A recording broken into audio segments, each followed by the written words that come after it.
ce niveau. Ouais, c'était bien déjà de vouloir confirmer notre victoire à Caen. Et on avait vraiment la volonté de vouloir faire un résultat à domicile parce que j'avais dit aux joueurs, le match de Laval, je le considérais un petit peu comme un accident et qu'on avait besoin peut-être de se rassurer aussi à domicile.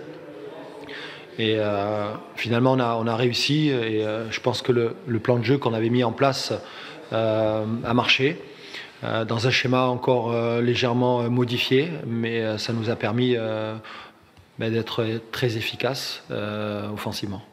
Oui, alors pourtant tout n'était pas parfait non plus en début de match, notamment sur votre côté gauche, Mmh. vous étiez souvent en point voir.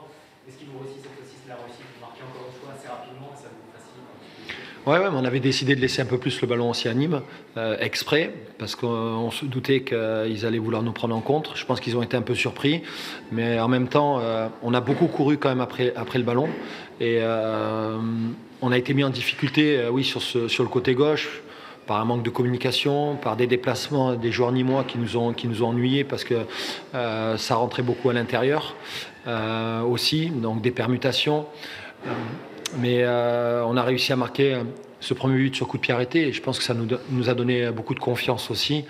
Ça fait pas mal de semaines qu'on travaille ces phases-là et on est enfin récompensé et je suis très content par rapport à ça. Oui, c'est vrai qu'à un moment on en avait parlé, c'était un petit peu votre défaut, parce que vous avez de la taille dans votre coup de pied arrêté, ça fait plusieurs fois quand même que vous l'avez remarqué, avec un d'autres récemment. C'est important de s'appuyer sur cette arme-là. Oui, parce que ça débloque aussi les situations. Et la preuve, 0-0, un coup de pied arrêté, on marque un but, automatiquement, voilà, on n'avait pas eu forcément beaucoup de situations avant, mais ce coup de pied arrêté nous permet de prendre l'avantage et de faire encore sortir un peu plus aussi les Nîmois. Après, être grand, c'est une chose, mais ce qui est important sur les coups de pied arrêtés, c'est le timing, être capable de sauter au bon moment, au bon endroit, et puis de pouvoir rabattre le ballon vers le sol.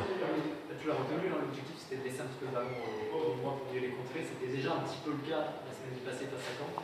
Est-ce que ça veut dire que tu as vraiment changé ton approche et tu as décidé d'être un peu plus pragmatique?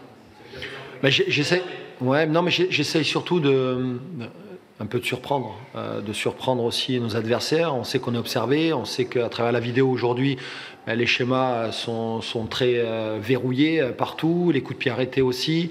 On est obligé de trouver pratiquement un coup de pied arrêté par journée pour surprendre notre adversaire. Parce qu'aujourd'hui, voilà, tout est disséqué et donc on essaie d'avoir aussi des idées. Après, ce soir, ça a plutôt bien marché, bien fonctionné.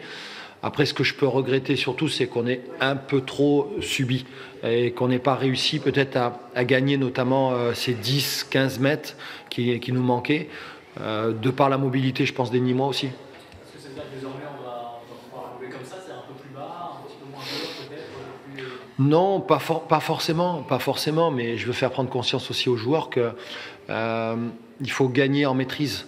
Et là, on a été un petit peu mieux dans les ressorties de balles, puisqu'on a été assez chirurgical, on va dire, sur les situations. Mais en même temps, je pense que notre maîtrise, elle va venir de par nos entraînements, de par, je veux dire, les automatismes. Ça, c'est des choses qu'on met au quotidien. Changement de système, tu l'as dit, mais avec les mêmes joueurs que la semaine dernière. C'est-à-dire que, comme on dit, on ne change pas une équipe qui gagne, c'est Oui, mais on change le système dans le sens où on avait besoin aussi, comme on est à domicile, on a quand même besoin aussi de jouer, mais d'avoir de la vitesse et du panache devant pour aller percuter, pour les mettre en difficulté. Et finalement, c'est ce qu'on a réussi à faire. Et dès qu'on a commencé à sortir un peu plus, à les agresser, automatiquement, on a récupéré des ballons. On a parlé cette semaine, c'est vrai que le rendement de Louis jusque-là était plus ou moins discutable. Bon, bah, ce soir. Ça va vite, hein, le foot. Hein, ça va très très vite. Hein. Non, mais moi, bien sûr, mais je suis content bien sûr pour lui. Je suis content pour Chris aussi, avec son but sur coup de pied arrêté. Mais je pense qu'avec les attaquants, j'ai appris une chose, il faut être patient. Il faut être patient.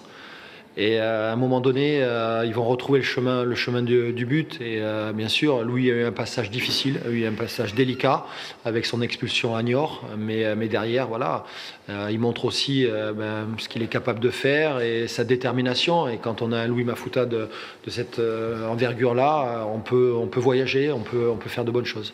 Derrière, tu as trouvé une charnière qui a de l'expérience, externe Oui, mais peut-être qu'au prochain match, ce sera encore différent. Voilà, ça ne veut pas dire aujourd'hui que ça restera systématiquement cette charnière-là. Je pense qu'on a un groupe assez homogène, mais par contre, ce qu'on a trouvé, c'est un véritable équilibre d'équipe. C'est-à-dire un gaucher à gauche, un droitier à droite. Et ça, j'étais certainement le premier responsable à vouloir le faire. Je pensais que ça pouvait fonctionner. Bon, ça n'a pas très bien fonctionné, mais bon, Siam, c'est vrai, nous apporte un vécu, une expérience qui nous manquait. De par, bien sûr,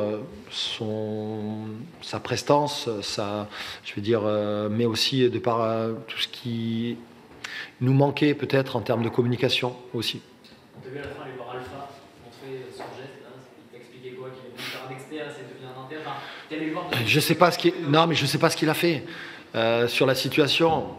Ce que j'ai retenu, je lui ai dit, écoute, tu fais un match, franchement, très consistant. Ton match est réalisé à 80-90%, et puis derrière, tu me fais, voilà, de par un manque de concentration, un manque de rigueur, tu me fais une passe qu'il n'y avait pas besoin peut-être de faire à ce moment-là, et on relance Nîmes. À ce moment-là, on n'en avait pas besoin. Peut-être des points encore sur lesquels il faut. Oui. La merde de Balthazar. Ouais, bien sûr, mais bon, j'ai envie de dire que on est dans une phase quand même malgré tout de progression. On progresse, c'est mieux. Quand on se rappelle, il y a 3 semaines, le match face à Laval et notre début de match cauchemardesque. Voilà, là maintenant on est un peu plus solide, un peu plus costaud. On est heureux d'avoir fait 2 victoires consécutives, mais bon, le chemin est encore long et on sait nos priorités, on connaît nos objectifs et ça ne va pas nous faire changer quoi que ce soit dans la démarche et dans ce qu'on a envie de faire. Dommage à l'extérieur du coup pour essayer d'étendre cette scène-là. Ouais, on a ce déplacement à Dijon samedi et puis on aura le déplacement à Sochaux. Voilà, ils font partie des cadors de ce championnat. Voilà, c'était important de prendre ces 3 points à domicile. Ça nous donne quand même une petite bouffée d'oxygène par rapport à ce qu'on a vécu face à Annecy et face à Laval.